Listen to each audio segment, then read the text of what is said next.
Hey, it's Amber. This week's episode, as well as last week's, will be a little different than our normal time together. During the month of May, we at Time of Grace are talking about a topic few in the church do: abuse. Abuse is something that happens more than we think, and that's why we need to talk about it with the guidance of God's Word. This is part 2 of my interview with Michelle Markgraf, the Director of Family Support Services for Kingdom Workers, a ministry you might know for their global mission work. But they do so much more. If you missed part 1 of my interview with Michelle, be sure to check it out. And if you're looking for resources, I will point you in the right direction at the end of this episode.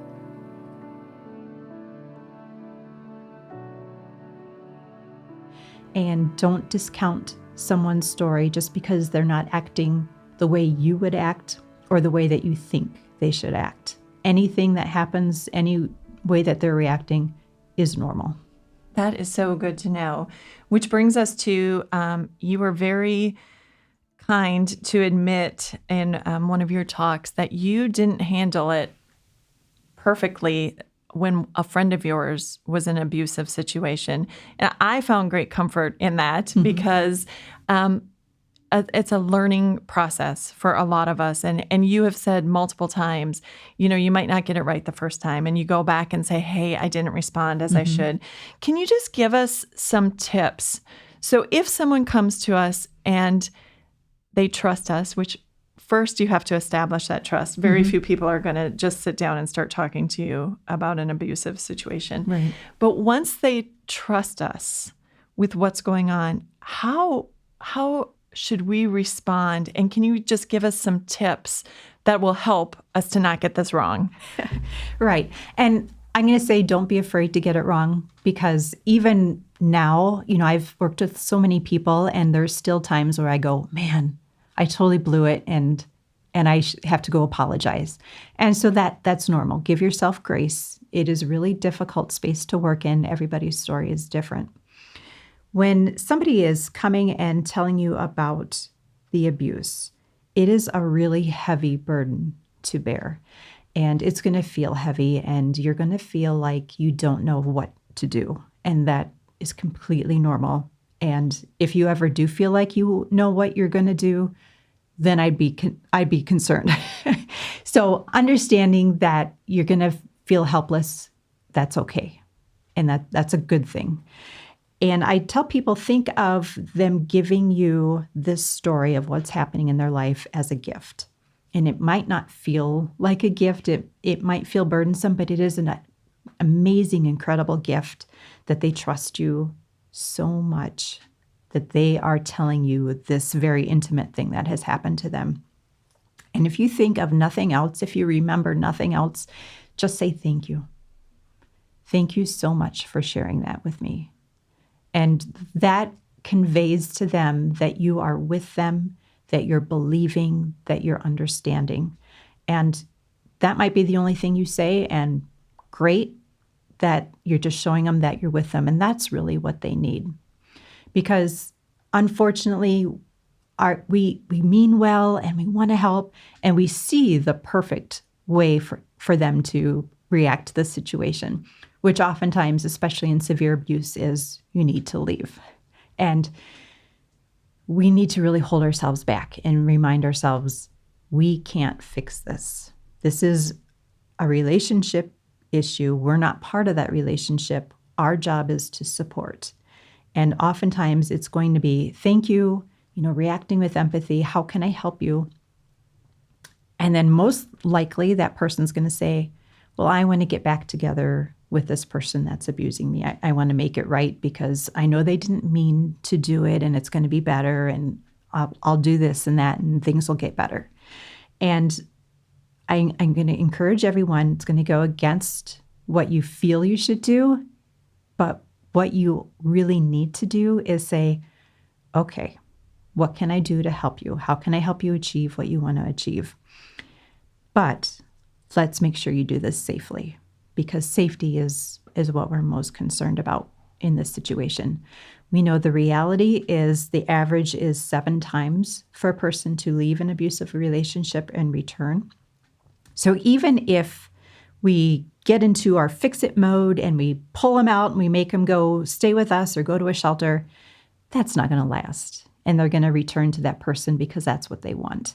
And all of a sudden now we've made ourselves as a not safe person because we're now a person that's trying to control them and make them do what we want.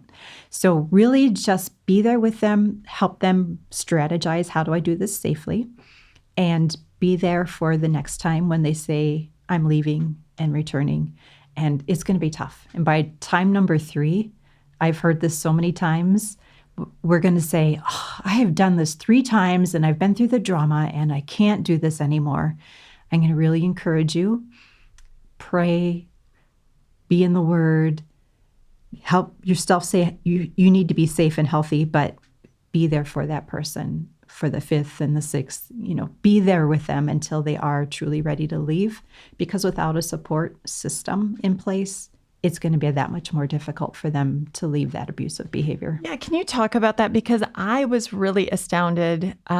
All of us, a lot of us, our first reaction is get out. You just need to leave. You just need to get out. But that is so much easier said than done. We've already talked about the financial aspect of it. Many of people who are abused don't have any financial resources. Correct. But there are other things that hold them back too. What are some of the other things? A huge one is actually safety, where it's actually safer for a person to be in that relationship than to leave it.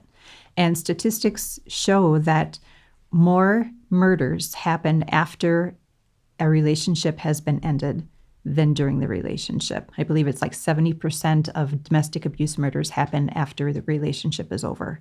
Because at that point, the person who's the abuser realizes they have lost everything. They don't have that relationship anymore. And so murder for them is an easy next step. So definitely people will stay in a relationship because they know they can keep themselves safer than if they are out of that relationship. That's a huge thing that keeps people there. It could be children. If there are children involved, the abuser, again, we had talked about gaslighting. Other people might think that the person who's being gaslit is crazy as well, just because of they're not trusting their own thoughts. And so the abuser might say, well, if you leave, everybody knows you're crazy, so I'm going to get the kids. And that person doesn't want to leave their kids alone with an abuser. And so there are so many ways. This is all of abuse is about control. There are so many ways that abuser has put things in place to make it really difficult for that person to leave. Even a pet that you love so definitely. much, and the abuser has, threatened to do something to the pet, or sometimes you can't take the pet to the shelter. Right. So that in and of itself, if you have a dog that you love and that's your comfort during this, but the shelter won't take dogs, and you know that you have to leave that's leaving the one comfortable thing in your life. And where the abuser could very well hurt or kill that pet as well because they know that you love it. When we're working with folks who we think they should leave, but they say we've got to return, a good thing to do is do a pros and cons with them. And because remember, they're not thinking with the rational part of their brain, because when they think about their abuse, they go back into trauma mode. But help them say, well, what are the pros of returning to this relationship and what are the cons? And by doing that, that will help you uncover some of the things that make them go back. Maybe one of the pros is I won't get killed. And so that helps you to see what's actually going on that's keeping that person wanting to go back into that relationship. So that it gives you something where you feel like you're doing something. And really, just by being with that person and walking with them and believing, you are doing so much. It doesn't feel like a bunch, but to that person, you are an incredible resource to them. Yeah, you're showing that they're valued and that they're loved and that you believe them when they have maybe been told over and over and over, you're not worth anything and nobody's going to believe you. And so that's awesome. Yeah, and then too, telling them, reminding them God loves you. Being that person in their life who understands what their abuser is saying, and then reminding them, God does love you. You are his child, and he wants you in heaven with him. And just reminding them over and over and over. It's not something you can say 10 times and go, oh, I've done this enough. It's definitely something that a person being abused needs to hear every time, as well as being as well as hearing that it's not their fault. Because, of course, the abuser, it's never their fault. It's always, well, if you hadn't burned supper, or if you'd only, kept the kids clean, or it's always the other person's fault in the abuser's eyes. But it's not. Sin belongs on the abuser. So you mentioned that men are abused as frequently as women, and that we don't often talk about that. So it's common.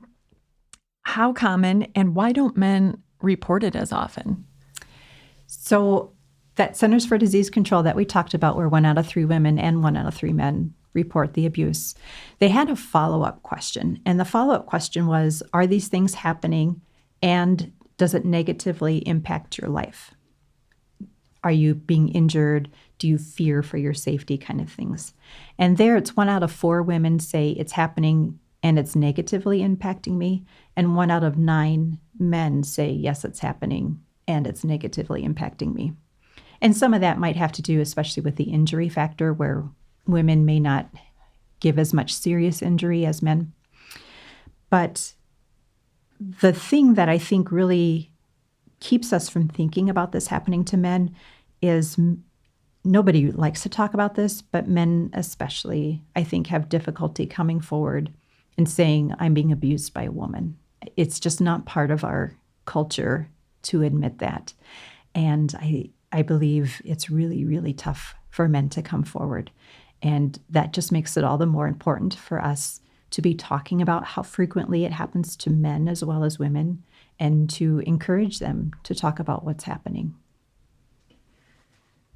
So it seems that there would be a very small group of individuals who would actually be qualified to start a support group at church. But you actually do go and help churches train to become supportive and to have support groups. So what qualifications do we need if we want to do something like this?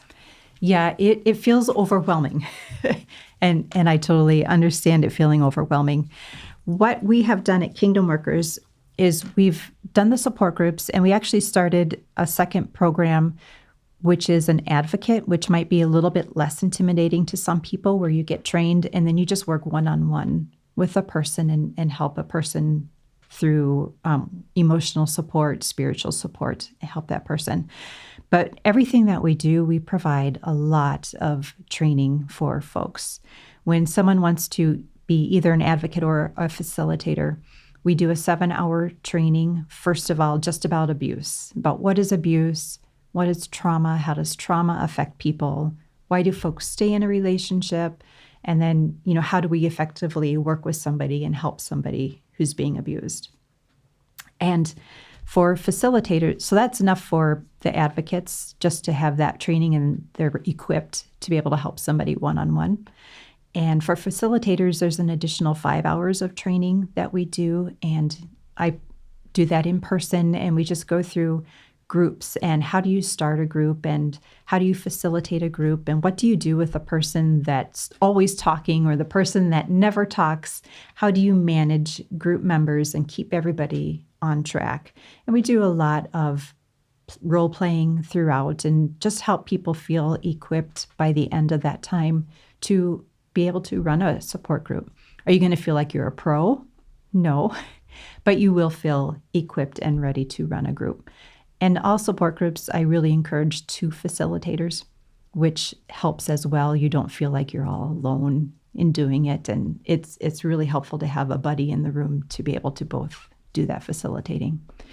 How do we work with our community? Because there's this distrust. The church does not trust the community.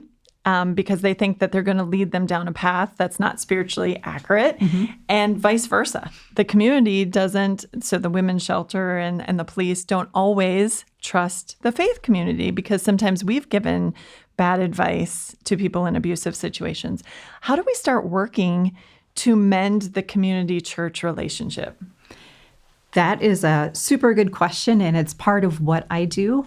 As when I come and I work with a church, but any church can do this. And the simple answer is start building a relationship. When I was 4.5 years at the Compass Center as executive director, I recall only one church actually coming to see our services and see what we did. And there are a lot of churches in Sioux Falls, but I only had one that actually came and toured. And what I have found with working with churches, when I do that 7-hour training, I invite the community resource to come in and talk about what they do. And I found 2 things that happen with that.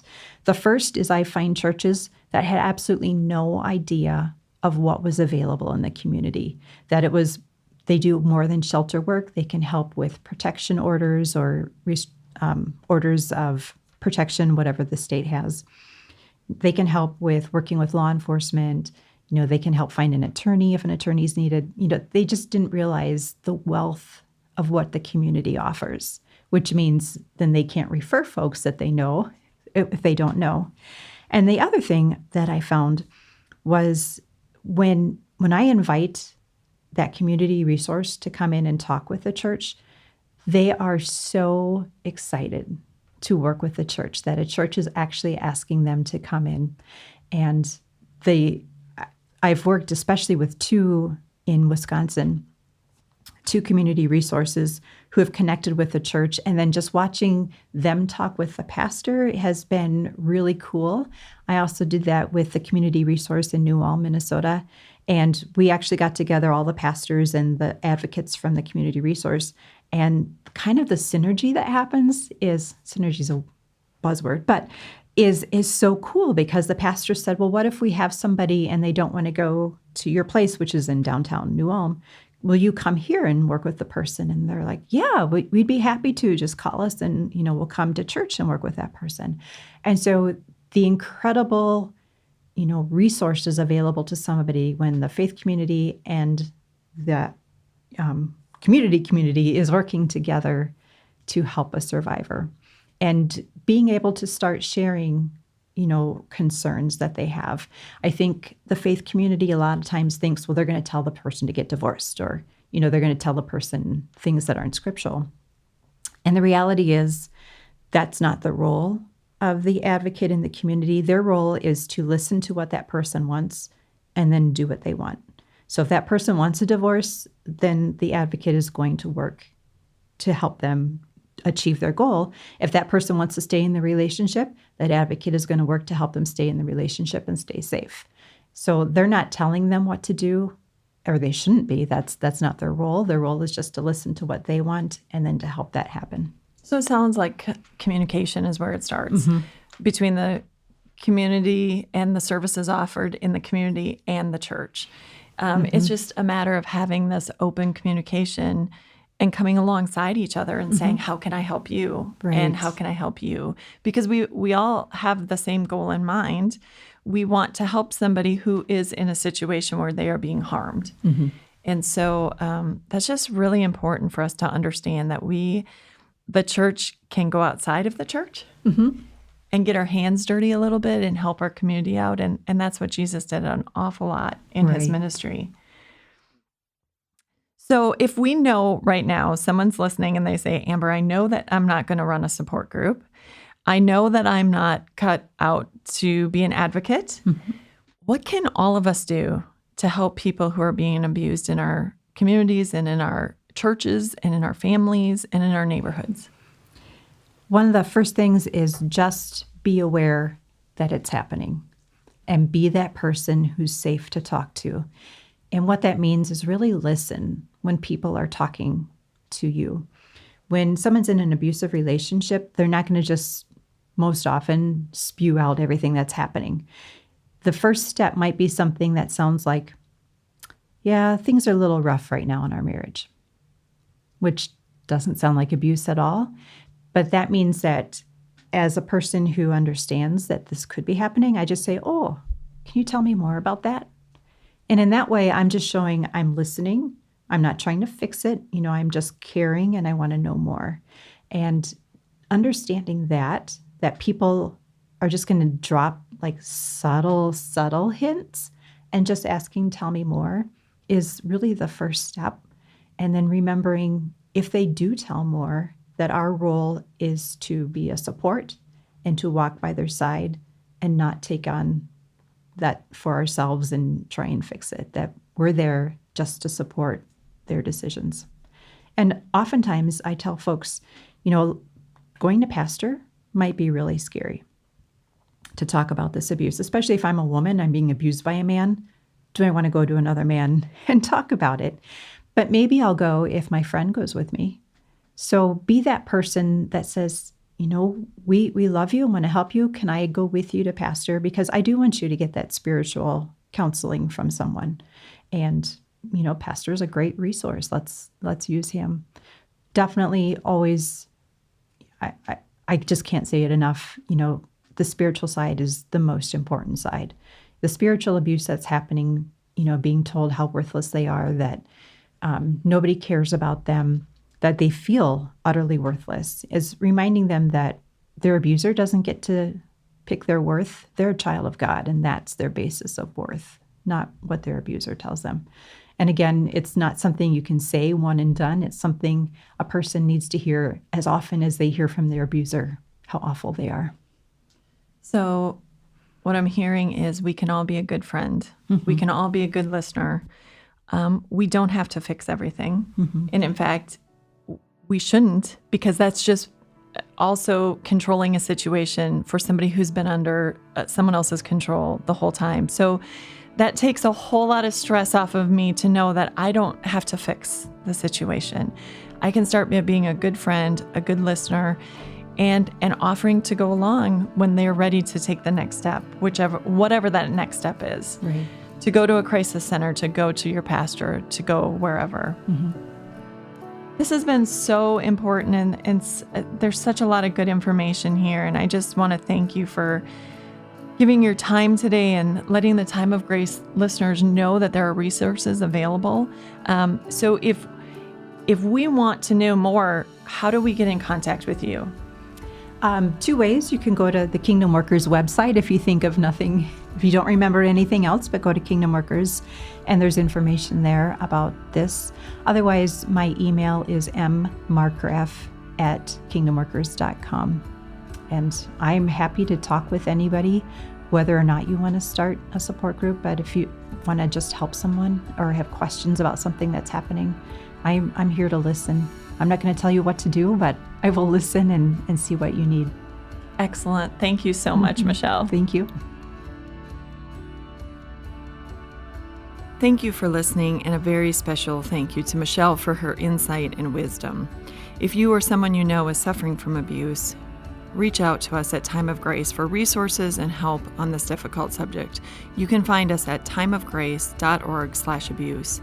And again, thank you for your prayers, as always, as we reach the world with hope in Jesus.